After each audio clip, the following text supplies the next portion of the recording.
Hello everyone, my name is Shailini Shet Amin. I am a senior partner and founder of a social enterprise called MORALFIBRE. We work with artisan-based fabrics, mainly khadi, and most of our fabrics are produced within 250 kilometers of where we are. We are based in Ahmedabad, so most of the fabrics are produced in Gujarat. We support about 2,500 artisans through our work. We mainly export. Most of our fabrics are exported. It was not something, it just has worked out, and I'll tell you the story of that. And we export it to about 18 different countries. So this is about khadi. And let me tell you few more things that most of the people don't know about. I'm going to be talking about what is khadi, what is the origin, how do we understand that, and why is it relevant, what does it do to you, and how does it fit in with her today's lifestyle. There are so many confusions that are there that I found out as I went along, and my journey to teach people about what khadi is and what is the relevance has been continued for all the times that I had been working with khadi. Khadi is hand spun, hand woven fabric. What it means is that from a cotton, with hand spinning method, the yarns are made, and through hand weaving, putting them on the loom, the fabric is made.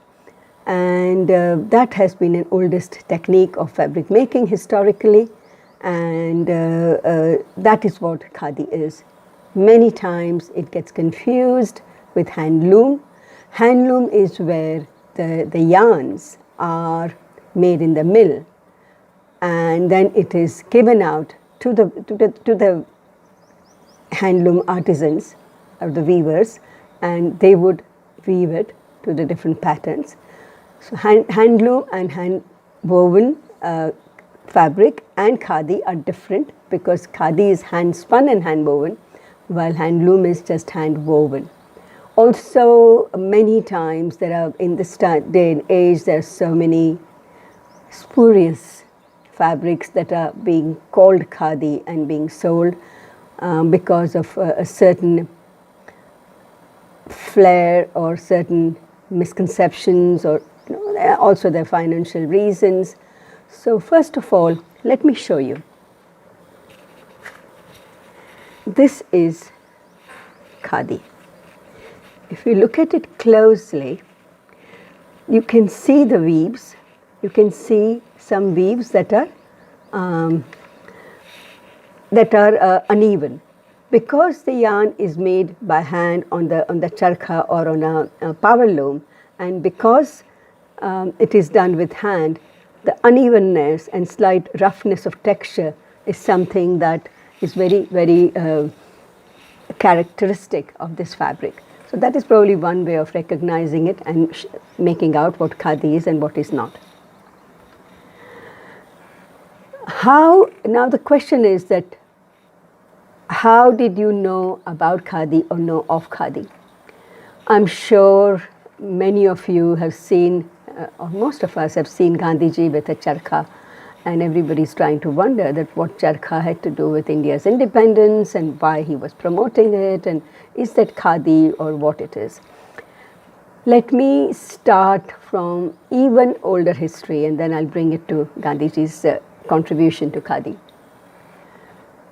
For generations, India had learned to grow cotton, and most of the time it was a rain-fed cotton, short staple, which was grown without any additional rain requirement or pesticides or anything. It was something that was grown in the kind of a drier area where nothing else could grow, and they could grow cotton, which was something that became part of India's culture. From there, in households, the cotton was picked out, then the seeds were removed, the cotton was taken out. Seeds were of course made into oil, which we call the cottonseed oil, and the fluffy thing around that. It was sort of carded, recarded, and then it was finally made into slivers, and then they used to put the yarn out from there through using the charkha and various other methods, and then those yarns were put on the loom and then they were woven. This was something that went on for thousands of years in India. Each region of India, each area had their own characteristic, own way, because people wore different kind of things, or people from Gujarat wear different kind, used to, maybe not now, but used to wear different kind of clothes. People from Saurashtra used to wear different. The farmers used to wear different clothes. The cowherd people used to wear different clothes, and each region had different kind of clothes that people used to wear. So each area had developed their own style of making fabrics to suit their community and their requirement. So India was rife with huge amount of talent in making fabrics, and they used to feed the needs of everybody, and also some of the brave traders who were going across the seas to sell various things like spices and everything used to also take cotton, and it used to bring in lots and lots of wealth. It was a kind of a third pillar of rural economy. One was farming, the second one was animal husbandry, and third one was fabric making. And that really, we talked about Sone ki Chindiya, that India was and all that. That was because of all the three pillars that used to bring in wealth and prosperity to people. And in fact, what was really hand spun and hand woven at the time was khadi. Now, as the time went by, and when the British came and started ruling us, and when the mills came up, and they first of all wanted to use our cotton, and of course then finally it went to South America, and the whole sort of trade and slavery and all that started in there. And then once they started producing a lot of fabric, they wanted to sell the fabric to India, because we were part of the colony.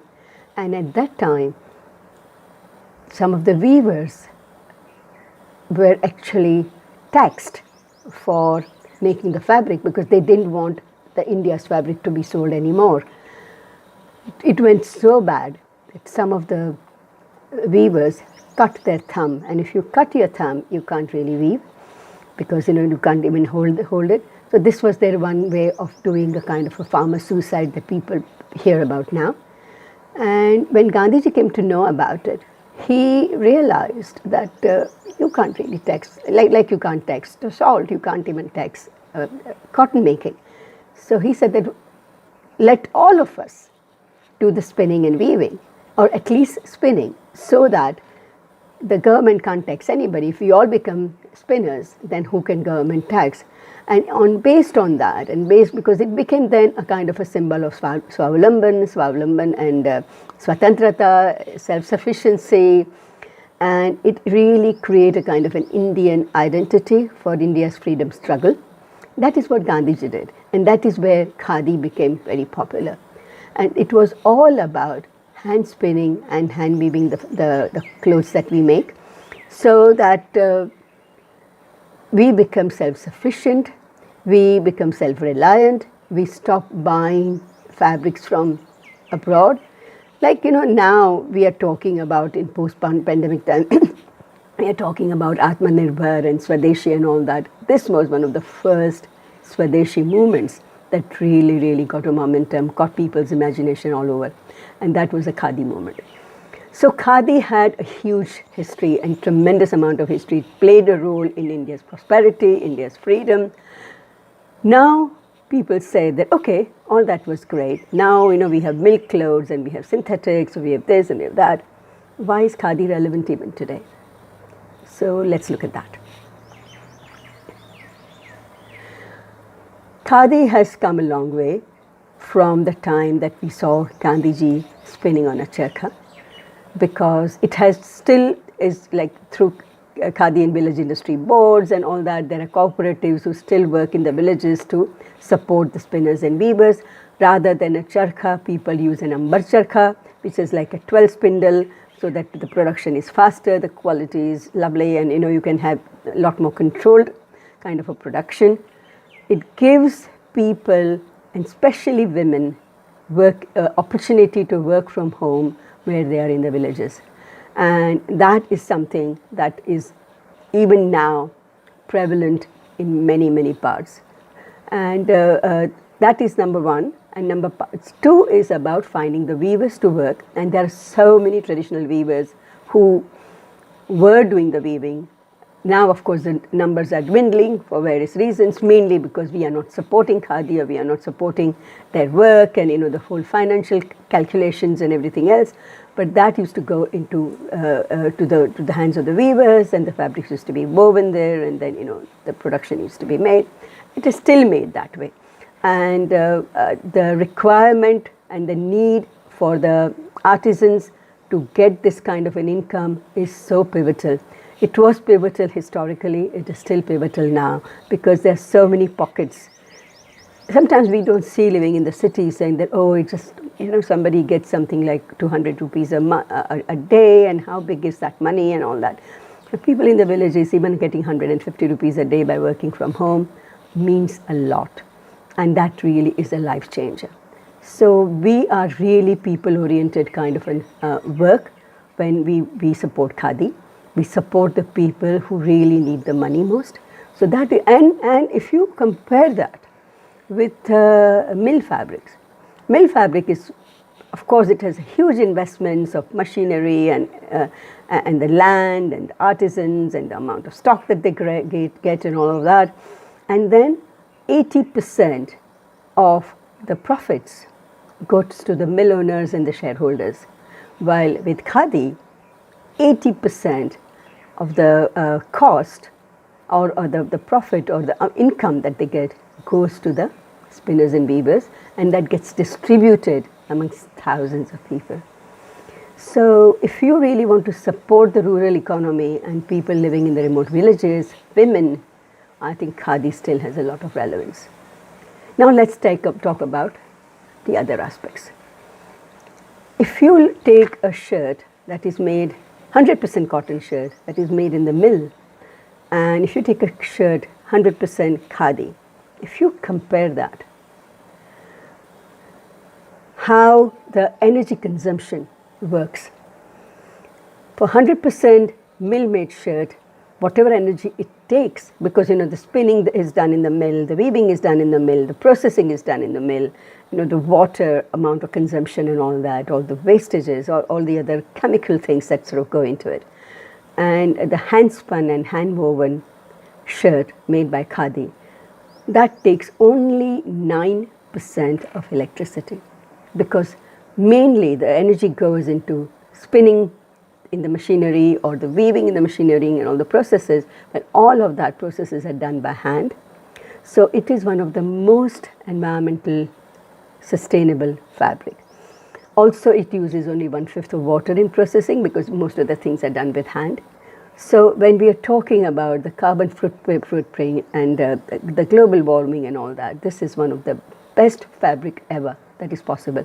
And India is one of the very, very few countries where this fabric is still made. Well made, not well made is a different thing, but it is still very, very well made. And at least that whole industry is still working, which is fantastic. You all have seen during this whole COVID-19 lockdown and everything else that the nature has really flourished.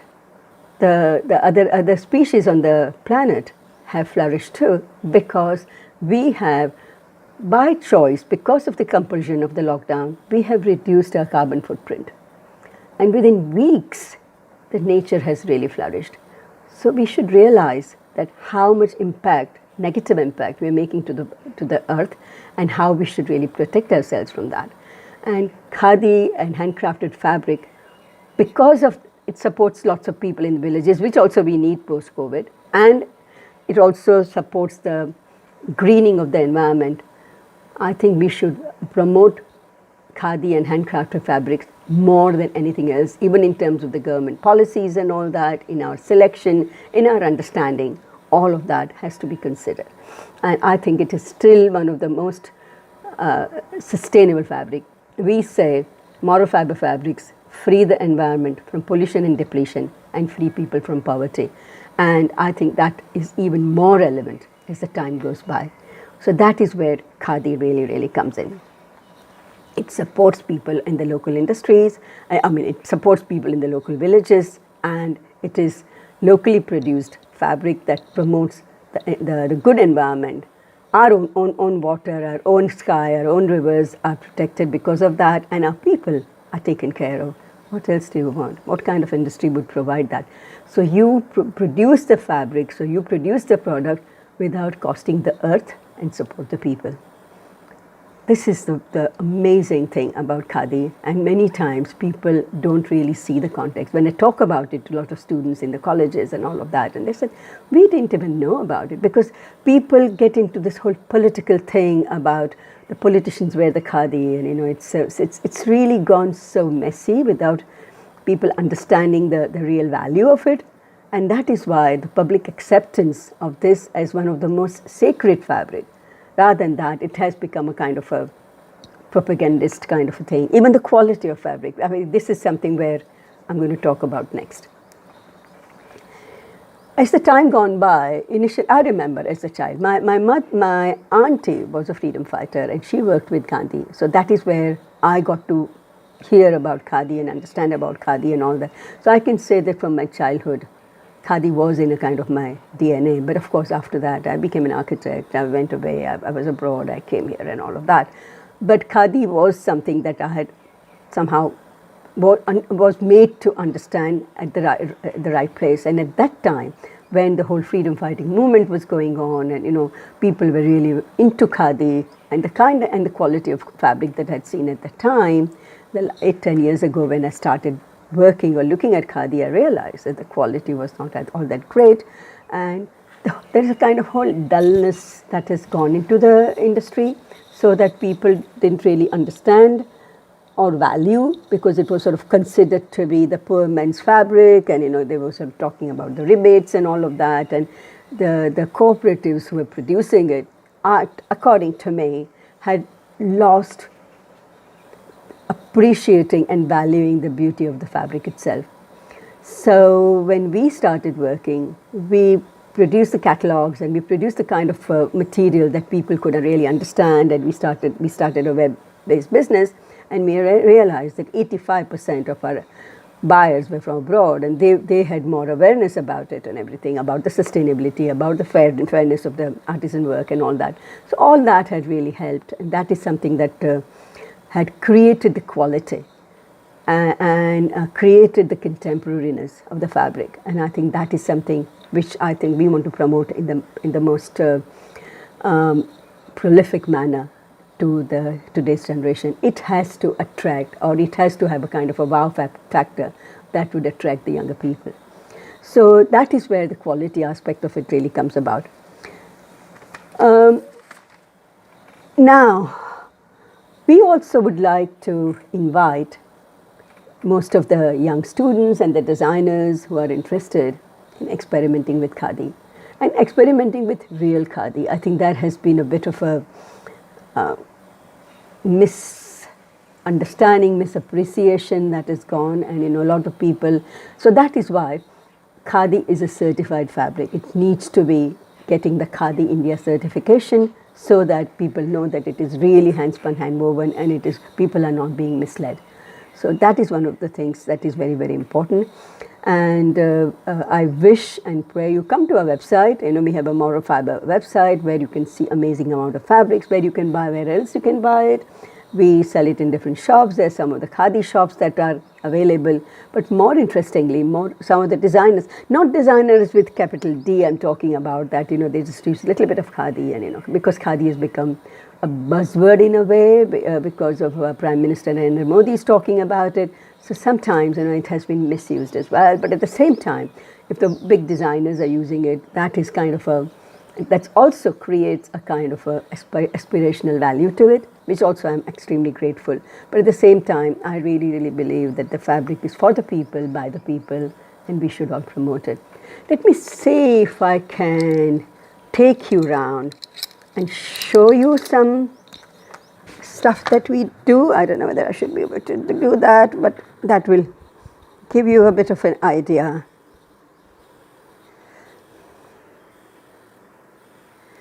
I can't really do it. I don't understand. But these are the kind of a smart kind of a designs and patterns that we work with. We work with Indo-Western client buyer group, and we create really, really cool stuff which gets really very well accepted, and it has a tremendous amount of acceptance. So of course it's in the hands of the designers and people who work with it. They have to make those decisions and decide what is possible to contemporize the fabric and get the best value out of it. I hope this has given you some insight and understanding of what Khadi is, and we would love to hear more from you, have your more comments, and I hope it has been helpful. Thank you.